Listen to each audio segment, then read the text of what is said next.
Ridley and I decided to see this film before we showed it to Tandem on our own. So we sit there, the lights go down, and we never said a word through the entire film.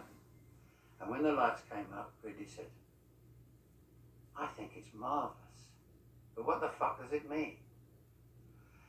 And we knew then that we had some restructuring to do and a lot of work to make this thing work.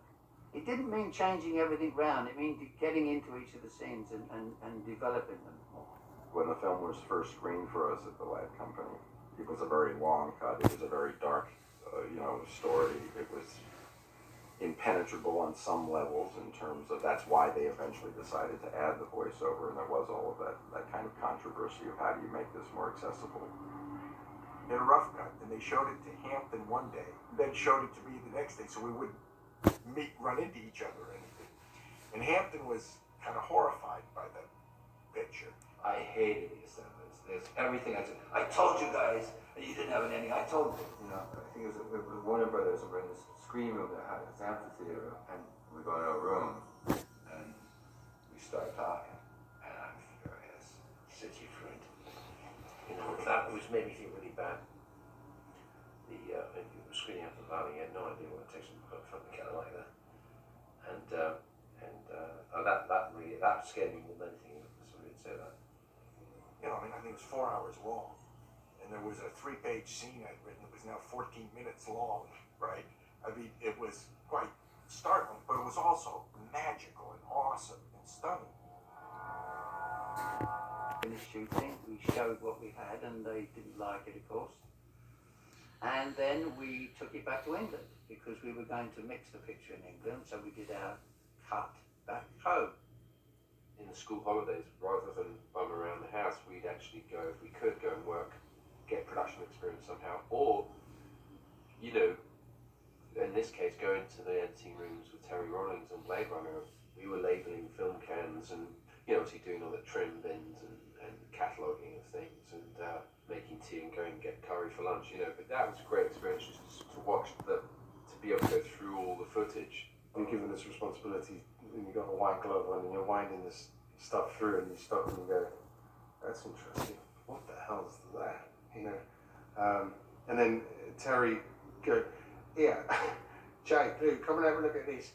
And it's filled with smoke, and he's chuffing away, and the wind, it's all very dark, and there's a steam back in there, and it smells of celluloid and smoke and sweat.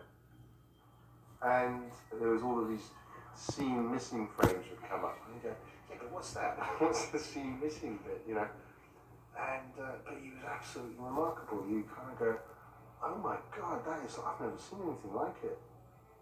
Went back and started to edit through the attractive thing was editing through the English summer into the autumn. Bud and I and Robin French was one of our partners. We spent, I think, 6 weeks in England with Ridley, cutting the film and doing all the special effects and whatever else. And there was a lot of tug of wars, what should stay in, what shouldn't stay in. They would come over to see things, and the trouble is, no matter what we did, they didn't like it. Took out things that I felt were not necessary, and we had to cut the film down. We also had a legal right at that time that Warner Brothers had the right to do anything from over 2 hours they could take out if they wanted to. What you're in. All Fred got was the whole hospital scene. Basically, there was lots of trimming going on, taking things out. And when he comes back, having been beaten by Leon, and he takes her back to his place, he's washing at the sink, and it was much, much longer and sort of hypnotic. She just wanted to look at him, and she just watched him for ages. She had far more detail of him washing and the blood coming from his mouth, and she slowly got closer and closer, and that was wonderful. And the scene where he kissed her against the wall, that was more sort of, it was more sensuous at one time. It becomes sort of violent now because it's been cut down. But I mean, she put her legs round him and his hand was on her thighs and all that sort of stuff. It was far more sensuous, but that was cut down. Towards the end, I know on Blade Runner we were sort of thinking about next movie, and there was this project that we were working on which was called legend, affectionately known as Legend. Behind Panmure is this beautiful black park. It's about 2,500 acres of great, like Robin Hood forest. And we got one of Vic's horses out there. I always believe he's going to come out the trees, going to gallop down towards me, going to pass between the trees, going to pass right in front of the camera. That's exactly what he did. He shook his head, tried to get the unicorn off. He shook his head right there, so it was absolutely perfect. Ridley never ever kind of divulged what was going on in his mind at that time, and I thought, well, we're just slipping in this little thing, which is a little test, you know. Unfortunately, that went on to, you know, the Blade Runner tab for another film, but Ridley maybe did have something else in his mind. It was something more than a test. I wanted it to work like the thoughts of his. So he would pick up a photograph, he would then start looking at it and remembering, and you'd see this unicorn running through the forest coming towards you. He'd come right up to camera and it would shake its head. And as it shook its head, I cut to him shaking his head, like shaking that thought away. And he just made it such a lyrical piece and magic. I never understood the unicorn. I never understood a lot of things, but they were things that Ridley obviously was fond of and liked. To this moment, when he comes flying through I had no idea what was it, nor did anybody in the film. I don't know now. When they run his cut, you look at that and you say, well, what does that unicorn mean? I remember them saying, if it doesn't really mean anything, we're going to cut it out. So they were throwing away things that were there for reasons. I mean, it's all tied together at the final frames of the film when he lifts up the unicorn. The fact that they know that his thought pattern works with the unicorns is one of his memories. Another scene there where he's standing behind her in his apartment and he's out of focus, but you have this glow in the eyes which makes him, could he be a replicant? Could he be? That was trimmed down. I mean, all the subtleties were taken out. That's the terrible thing about filmmaking anyway. Most of the things that go first when they think a thing's too long are the subtleties. Do you know the terrible thing about Blade Runner was it was being made for people who didn't understand what it was about. I showed it to Tony. He said, you want to see it? Tony said, yeah. And Tony was, I think, genuinely knocked out. I'll tell you what my 5 most favourite movies are. The top of that list is Blade Runner, not just because my brother did it, because Blade Runner is such a brilliant film. It touches so much of my past, and I saw so much of Ridley and where we grew up, bringing in so much of his imagination and so much of his dreams, you know, come to the screen with that movie. And most of all, you know, the big stamp in terms of our background where we grew up was the rain. You know, we grew up in North England, it was always raining. So, and the comics that Ridley used to read, you know. So when I saw the movie, I saw so much of him being brought to the screen. When we screened the picture in Denver, you know, we got the cards. A lot of people said, you know, they couldn't understand. It was unintelligible. They couldn't follow this. You know, they didn't know what the people were saying. It was kind of a different language. Hi. What's that? What city speak? I don't understand this. What's he saying? And I'm going, oh God. And then the previews reflect that. Bud and I insisted that we put some voiceover with Harrison to clarify some of, you know, to move the thing forward. And I know this, Ridley never agreed to that, never liked it. And the minute they ended up doing the director's cut, and that was the first thing he removed. It wasn't their idea, it was our idea. It was, I'm not stupid. I looked at the results and said, this ain't working. I agree with you, but what can we do? How about voiceover? Okay, yeah, let's do it. The Hampton had a voiceover on it, a noir kind of voiceover on it. I did a lot of rewriting on that. They asked me to come to England, where Ridley was editing it and stuff, and write some more voiceover to solve some problems and stuff, which I did. And then I learned, and I can't remember exactly when I learned, that they'd asked Hampton to do it too, because as Michael Dealey said to Hampton, well, David Stuff's wonderful on the page, but when you speak, it gets, you know, not right or something. And you have to understand, by this time, the story needed help from the voiceover. But of course, that sounds awful when you just start telling the audience what's going on. Now, is far-fetched in or out? Reel 3, Section 1. Take 1. It didn't help me any. Neither did the flake from the bathtub. Nothing helped. Not even booze. I was restless and hungry. I needed the streets and I needed food. Pretty weird. Pretty weird. The flake. Maybe it was a scale. A fish scale. Real or artificial. You need an expert to tell. This is bizarre. God damn, bizarre. Why? Well, I don't know. I never believed it was gonna be used. And when I started talking to Ridley about it, it turned out that they were things that he was not out of sympathy with. And he's right. He said, this doesn't sound right. And I said, no, you're right. So we tried every which way to rewrite. Except it was difficult to write. We couldn't actually land on what he should actually talk about.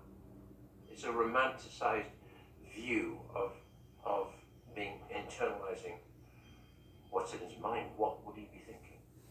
Read 11, Section 1, Take 4. She told me she loved me too.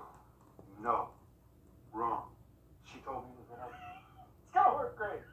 Really. This method is perfect. Let's go again. Take 11. I figured I wouldn't get the headaches or the shakes anymore. No. Well, let's go again.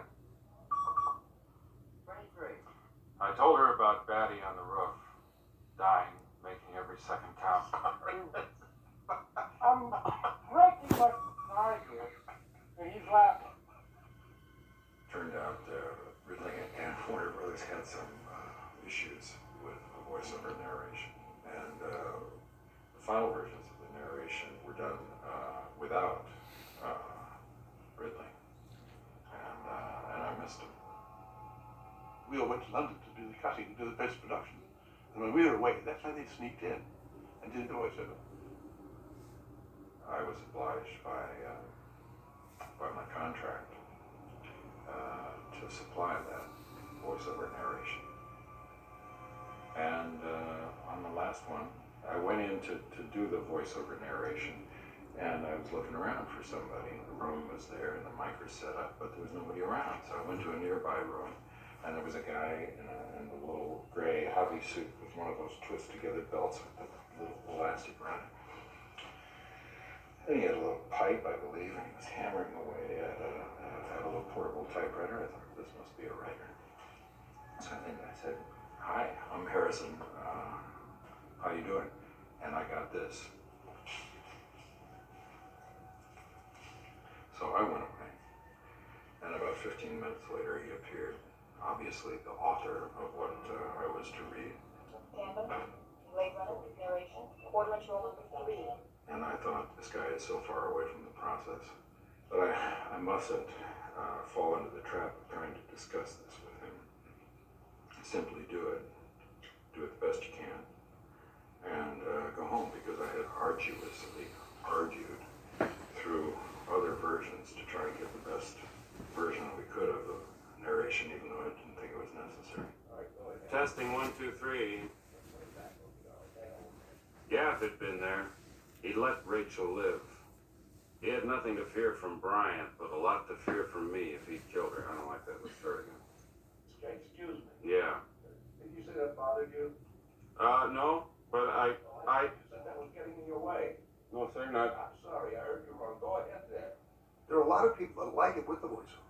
And as a matter of fact, maybe because they're friends of mine, the majority of the people that I've shown it to like the version with the voiceover better than the director's cut with the voiceover out. I love that voiceover. I want it. I keep replaying my Criterion Laserdisc to hear that voice. You know, I think that there was an effect that worked for me. There's one area where I thought the voiceover was so clunky, it landed with such a hollow thud. It's The Tears in Rain. Do you remember when I first saw the movie? I'm in the theater and I am so drawn in by what Rutger Hauer is doing. I'm so drawn in by what the theme of the movie has brought us to this magnificent moment where he is letting go of life. And in those last moments of letting go of life, he's really learned to appreciate life to the point where he spares Deckard's life and where he's even holding this dove because he just wants to have something that's alive in his hands, right? It's amazing sort of crescendo that's going, and there's Rutger Hauer saying, I've seen things you people wouldn't believe. All these moments will be lost in time like tears in rain. Time to die. And right as I'm it's like having sex and somebody dumps cold water on you. Right at that moment where I'm like at my emotional crescendo as a viewer, here comes this thudding, thunderheaded voiceover. I don't know why he saved my life.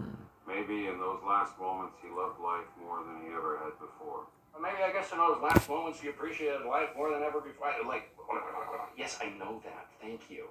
Thank you for kicking this beautiful, delicate, emotional note that we were achieving right in the nuts.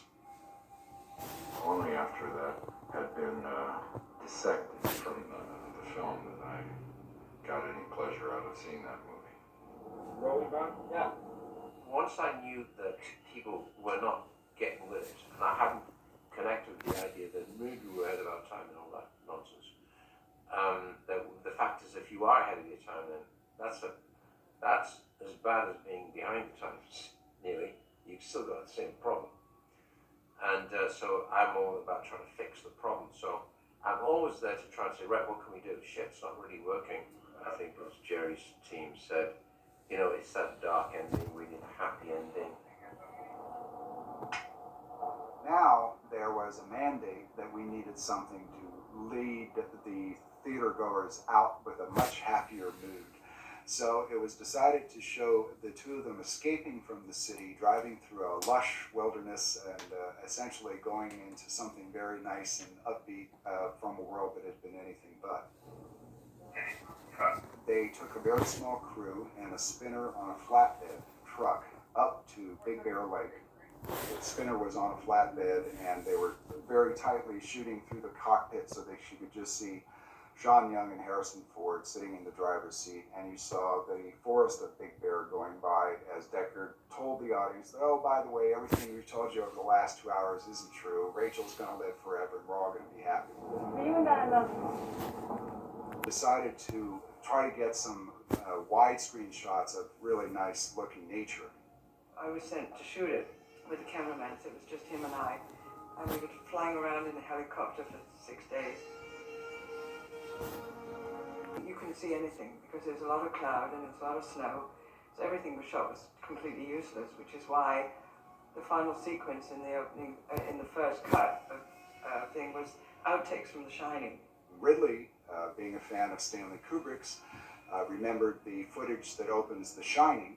Vinyl Stanley doesn't fly. He had never gone to Montana, so he must have done a blanket shoot of every peak in Montana for The Shining using the best helicopter crew. I'll bet he's got weeks of helicopter footage. I got through to him, which in itself is quite something. We didn't get Stanley's number because he's so private, even though you'd worked with him. And he was very receptive. He loved Alien. He really sort of admired Ridley. And said, yeah, but, you know, as long as there's no footage used that's actually in The Shining, you know, there's a lot of outtakes, etc., and if it's any good, fine. About 17 hours, I had 6 weeks of helicopter footage in trolleys, right? It's a getting away shot where I had to shoot them on the road and just things, you know, let's get married and all that schlocky stuff. And I did it because I figured it might actually affect what I thought the outcome of the movie would be negative. I better deal with it. I didn't know how long we'd have together. Who does? Then we were going to have Vangelis do the music, and I'd worked with Vangelis before when I did Chariots of Fire. So I went up to see him at his studio, and really that's how I found this thing Green. You know, the one that's like the love theme of the film. Memories of Green? is 8 minutes. It's fantastic. And one of the great things, experiences that would follow for me, would be scoring at Marble Arch with Vangelis. And most of that, every night, I'd go to Vangelis' studio. And it would be him and maybe one assistant, that's it. In a big barn-like place near Marble Arch. When I would arrive, he'd go, come, listen. And he would actually say, watch. And he would actually play physically what his recording was. As he's doing it, he's looking at me, he's doing that. And it was watching this evolution of this great music. That's what I learned about really his real art. He's an absolute movie fanatic. He would sit and watch every frame and would say, watch the actor here, watch this blink, I want to start here on the blink, be that close. All the time I was drawing, I was listening to Vangelis, Chariots of Fire, China, and I would play them in my earphones and draw away. And to hear that music come in and be, drawn into this thing was like magical for me. It was a wonderful experience. And I think you're into it maybe 5 minutes, and I'm no longer involved in looking at my artwork. I'm feeling the story. I'm feeling the emotions of the characters, and lost in the middle of this wild world. It's so rich and it's painful. I mean, it's a very bluesy, dark story, and told very compassionately. I was in London when the movie was getting scored by Vangelis, so I had seen a lot of the footage, and it just made me weep. The beauty of it was just extraordinary. Really talking about his images and how he wanted this to be and what he wanted it to look like, and it all happened, and it was very sweet to see that come together. I knew someone that shouldn't be disappointed. I knew someone that had done something pretty good.